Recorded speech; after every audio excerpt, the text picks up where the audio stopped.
Hey, what's going on, everybody? Welcome back. This is Tim Keller of the Dynasty Happy Hour, once again doing a rookie prospect film session. This time I've switched it over from running back to quarterback. We're going to take a look at 3 years of Justin Herbert.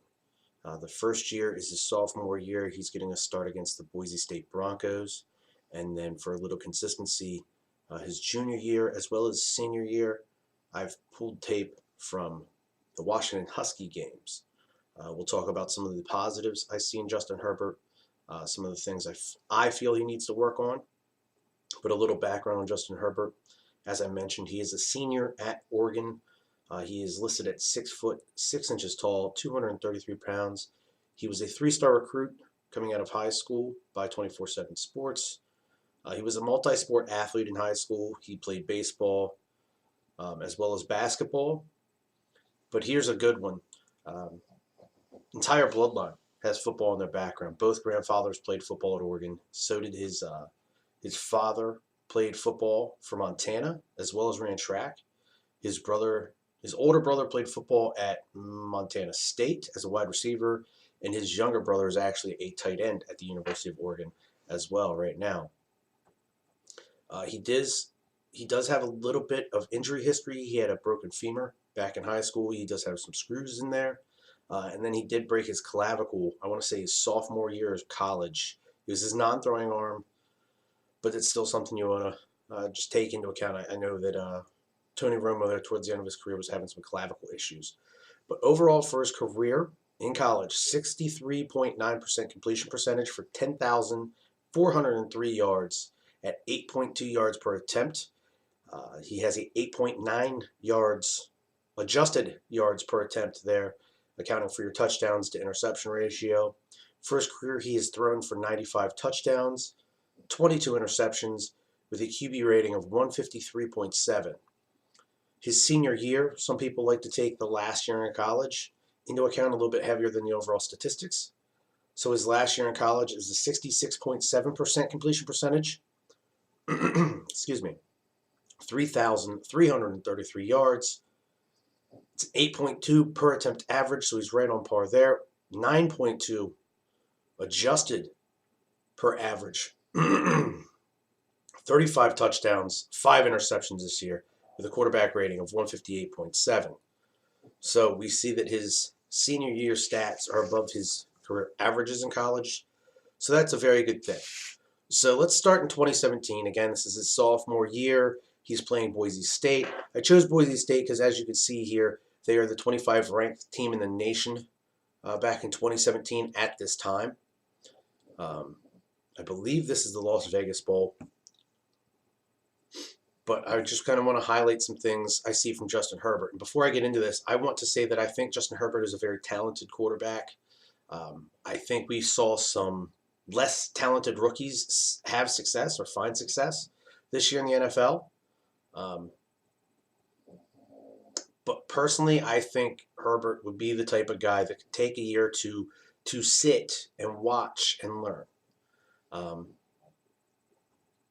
think he's a safe guy. I think he's at least in the short game, very accurate, and we'll see a couple of those examples here shortly.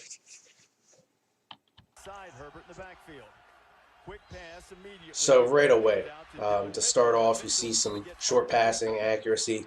But here, these next two plays, he's taking a step back. He's trying to deliver the ball as he's falling away. Mechanical issues there. Again, another fall away pass. I don't like seeing those. So we see a little bit of the athleticism here. He does have the ability to move, which is a good thing to do. He reminds me when he runs, he doesn't necessarily run just to run. He looks like a functional Jameis Winston almost. Here you go. This is a great example of that short accuracy. Even though the running back did drop it, we see that his running back had the ball delivered in stride in front of him so he could immediately turn upfield. The defensive player made a great play, popped the ball out. You can't knock Justin Herbert for that. So then we'll move ahead here. This is the first negative that I have for him other than those fallaways. As I mentioned, I think his short range accuracy is fantastic. Here's where we get into some of my concerns with the mid-range, that intermediate to the long range, the deep stuff. Well, you're down 17. Why don't you fight for your guy here? You see him take a step back, and he just overthrows his guy. Just completely missed him. Again, none of these throws are the easiest thing in the world to do. I'm not saying I could do any better. I'm just saying that if he wants to find success in the NFL, these are throws he's going to have to make. We're going to jump ahead here. Questions about field vision. You see him take the snap. Linebacker makes a great play. They will show a replay here. You see him looking down the middle of the field. He appears to be attempting to hold a safety in place, which is a good sign. He has awareness. He's trying to move defenders with his eyes, but then he immediately swings his head over here. We've seen him already swing his head. He goes to deliver the ball, and that linebacker, he just didn't see him. The linebacker makes a great play. So, just something you want to keep in mind. I'll bring the film back here. Another short, accurate throw. Allows his guy time to run. Broken play here. I don't know if that's on Herbert or if it's on the running back. All the linemen except for this gentleman here have moved. They've moved the line. It appears like that was supposed to be a run, but they have the botched handoff. Herbert makes that first defensive player miss in the backfield and then gets upfield and gets what he can before getting out of bounds without taking a hit. So that's a good sign too. We will see later on, Justin doesn't always do the safe thing, doesn't always do the smart move, and sometimes takes the punishment for it. We'll see here, in my opinion, lack of anticipation. He does have the defensive player coming down on him. You have this guy right here. He's already got a step on the defensive player. Maybe the ref was in the way, but he should have already been in the motion to throw that ball to right about here. That safety's not going to get there in time. He might get there a step or two later, make the tackle, which is fine, but you're not going to take the sack. So that's something I see a couple times throughout the years with Justin Herbert. Again, not saying I could see all these things, not saying anybody out there sees all of these things in all these windows, but it's something I'd like to see from my quarterbacks. You see here, he does throw to the edge. He drives the ball. And here, he rolls out on the move. Amazing accuracy. That's really, really tough to do. He's rolling to his right. He throws, he's got that trailing defender. It's very easy to not lead that player and allow that pass to fall into the arms of the defender. Again, short accuracy gives his guys the ability to keep things moving. Deep accuracy issue on this throw. Throws, he's got the guy beat. He just has to drop it in the back corner of the end zone, and his guy is going to have a touchdown there. And he sadly does not have the accuracy, at least on that pass, to make that throw. Just in reverse here. We see him here. The pressure comes from the outside. He seems to have pretty decent pocket presence here. I felt that in this game, especially as a sophomore in college, as this game went on, he grew better pocket presence. He was more aware of what was happening around him. So we see him step up, step into the throw, and just the opposite. Hits his guy in the end zone for the nice wide open touchdown. Step up in the pocket, deliver the pass, bam. Very, very nice. And then lastly, at the very end of this game, we see Herbert show off his athleticism a handful of times down by the red zone.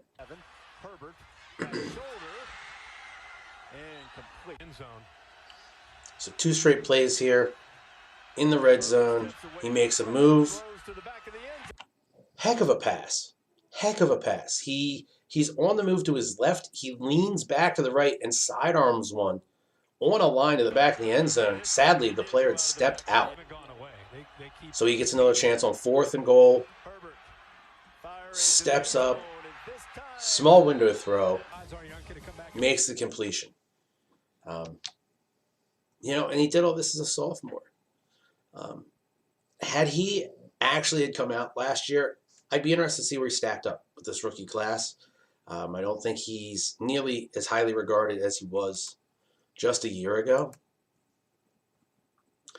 But he's, by all accounts, he's a humble guy. He's always wanted to play for Oregon, so this is kind of a little bit of a dream for him. So you can't fault the kid for sticking around. So then we move over to 2018. Like I said, the next two games, 2018 and then this year, 2019, will both be against Washington, just for a little bit of consistency. You get two Pac-12 games now. And off the top of my head, I'm not 100% sure, but I think you're going to see 3 different Oregon Duck uniforms. So actually, let's go back and look at that first play here. Okay, play action. He's got the pressure coming, and instead of stepping up in the pocket there and driving the ball into his receiver, he just kind of swings his hips, uses as much arm as he has, and he delivers a semi-inaccurate pass. Obviously, his receiver didn't come down with it. There, I do like that. He saw the pressure coming. He threw it at the feet of the running back. No harm, no foul. He kept it safe and away from the defenders. I will say this. He's a very safe player. He is, I mentioned his athleticism and how he uses his feet to run earlier. He reminds me a bit of Jameis Winston in that aspect, where he's running, not necessarily to run and gain yards, but he's functional. He's not a run first. He's not a Lamar Jackson. But he does have athleticism. He can get outside the pocket and gain you yards when he needs to. But he's also the reverse of Jameis Winston, where when he does make a throw, he's putting it most of the time where his guy can go get it, where the defender's not going to be able to touch it. Right here, we see Justin Herbert really lock onto his guy. He's going to end up throwing it here to this receiver. But if you watch, he's got the tight end coming across the middle of the field into this what's going to be wide open area. And Herbert's just too worried about trying to get that touchdown. And if he had, in my opinion, slightly better field vision, we'd be talking about maybe not a touchdown on the play, but a 1st and goal, setting his team up for success. So here we talk about him extending plays, getting what he can, but I did mention earlier how I liked how he stepped out of bounds. Here he doesn't, and he takes a bit of a hit for it. That's a play I'd like to see him get out of bounds on, not take the hit. You don't want your quarterback taking too many of those throughout the season, so that's a little scary. Here we see him step up, sets his feet, and delivers a good catchable pass into the zone. Obviously, the receiver then goes ahead and decides he's going to drop that thing right there on the floor. But it's the throw that I'm looking forward to. Again, locked on to his guy here, throwing back into the end zone. But let's look at that again. He's watching 13 streak down the field. Who's this guy right here? Who's that guy? Wide open area here. All you got to do is dump it in over top of this linebacker, and you got yourself, worst case scenario, gets tackled right about here at the 10. So you're talking about 1st and goal. He made it. He even walked himself into the end zone. So Herbert, the vision at times, I think he definitely had a favorite receiver 2 years ago, and he just continually looked for him play after play. So we need to watch for that in the next level, his ability to get through progressions and things of that nature. This is one of the best plays I've seen from a quarterback on film. The pressure comes, he steps up, he rolls out, and in pressure, look at that throw. No one else was getting that. That was his player or nobody. That is a fantastic play. He feels the pressure. He steps up. He rolls out. He keeps his eyes downfield and makes a throw that only his guy can get to. And, all credit to the receiver here getting that foot down in bounds.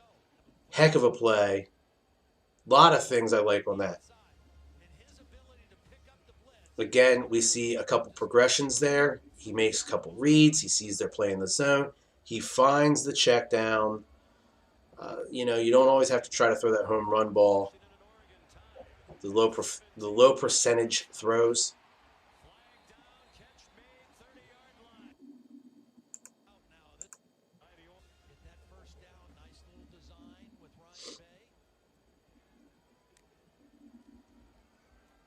Again, going through his progressions, decides it's the safest play to make his check down. If nobody else is getting open throughout the zones, it's okay. Take the check down. Don't put your team in a bad spot and hurt them later. And then here's a replay of a play that just went on. He fakes the rollout, and he drops it in that zone there. I actually want to go back and kind of highlight this a little bit because we're going to hit on this again later. He makes one or two reads there. He sees the short guy wasn't open, so he goes back to number 13 there. He dropped it in. That is, again, something I wanted to highlight because we're going to see this very similar play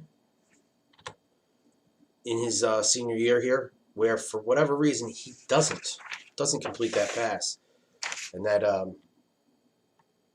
mildly concerns me.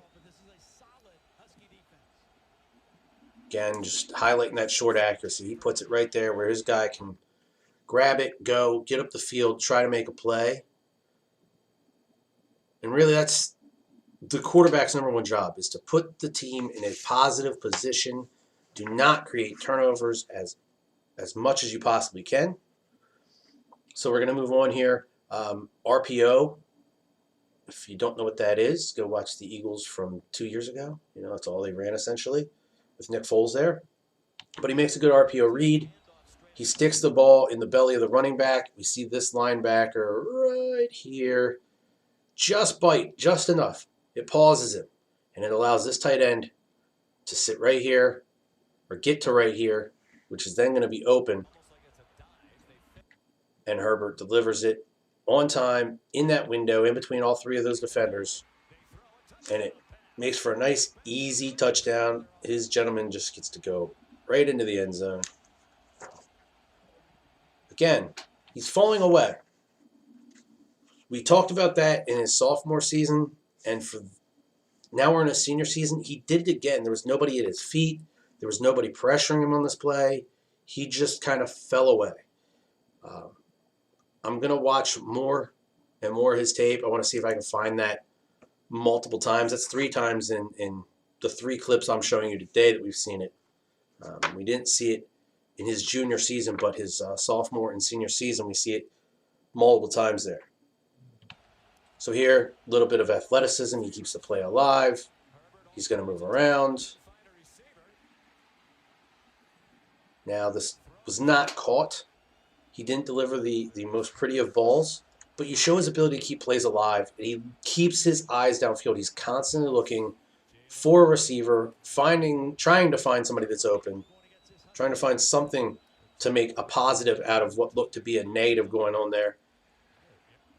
There's a couple throws here in this game. You saw one there where either the receiver is just not running the right pass, he's either throwing it away, or he's making a bad read. He gets to his second read. I like to see him progressing through reads there. On this one, he just kind of misses high again. I showed you one earlier where he missed high. I just have the issues with the intermediate and deep accuracy there. On the slant, he delivers a pretty nice ball, hits his guy in stride. Nothing happens. We see the short accuracy again. And that's right there. That is exactly why short accuracy is a beautiful thing. You deliver an accurate short ball. You allow your playmakers to do what they are supposed to do, and hopefully things turn out that way where you're seeing touchdowns as the result. I'm going to let this one play out. We'll get to the next play that I actually have notes on. We do see him miss there on the outside throw. Here, despite the pressure, he stands in the pocket. He delivers a beautifully thrown ball in the face of pressure. You don't want to see him take those kind of hits, but it's good to see him take a hit like that and still be able to deliver a catchable pass to a guy in stride Pretty tight window, as a matter of fact, as well. The safety was there. He had his cornerback trailing in coverage. Here, we talked about that throw from back in 2018. We see the receiver come across the field, and he drops it in just above the linebacker just a year before. So the guy's not coming from the whole way across the field. We saw him come out of the slot here. But essentially the same thing. He's got to drop it in right over this guy here, who at this point's already spun around. But he had that little area. He has a window, and he just couldn't make that one happen. Just put a little too much on that one. It's a tough throw. I mean, he's throwing all the way to the outside of the football field. It's about as far as he's got to go from side to side with the ball.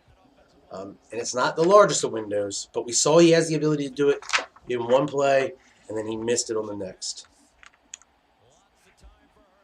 So I'm going to go ahead. We'll get over here to the last play I kind of wanted to highlight. Again, the ability to extend a play. But here we go with the last play I wanted to talk about. We saw one of these earlier in the game. I'm assuming he thought his receiver was going to do something different there, and it just didn't happen. They weren't on the same page.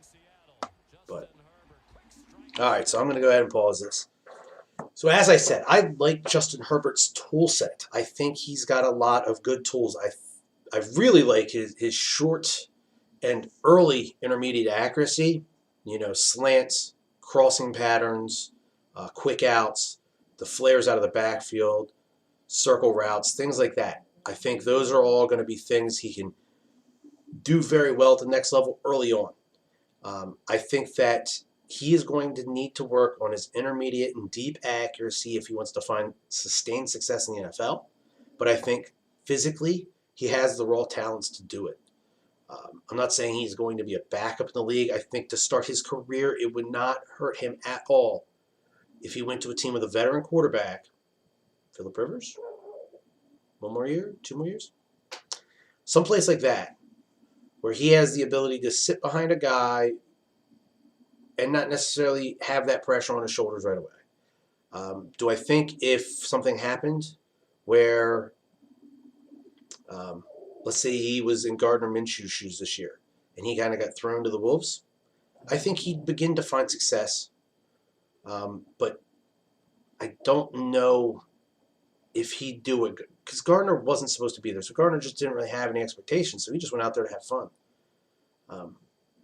You know, Herbert, let's remember, there was talk this time last year that if Herbert decided to come out, he had a chance to be the first overall pick in the draft. So there's still that lingering expectation that's going to stay out there for him. So these are just 3 films on Justin Herbert. There's plenty more out there if you want to go see some more yourself. But from these 3, that's what I've seen. I see him have the ability to extend plays, keep his eyes downfield, which is a great, great sign. Because more often than not, when you get to the outside, when you extend a play, you're making those linebackers, defensive backs, make tough choices. And if they make the choice to try to come up and stop you, that's when big plays can happen. And if Justin Herbert's the type of player that's going to keep his eyes on the field, he's going to be able to find those receivers and come open once those DBs and linebackers have to peel off of them. And that's when he's going to make the big plays happen, which is great. I think he needs to work on his field vision. And one last time, his intermediate and deep accuracy. It's not terrible, but the best thing I've seen from any of this tape on Justin Herbert is he does not put the ball in bad positions very, very often. He is very accurate with where he wants to put the ball, and he puts it most times where his guy's getting it or it's going to hit the ground. So really that's a big key for me here with Justin Herbert. So guys, thank you so much for tuning in. If you have any questions or if you have a player you would like to have us, me, or anybody else do, hit us up out there on Twitter land and let us know. Give us those names. Let us know who you want to see.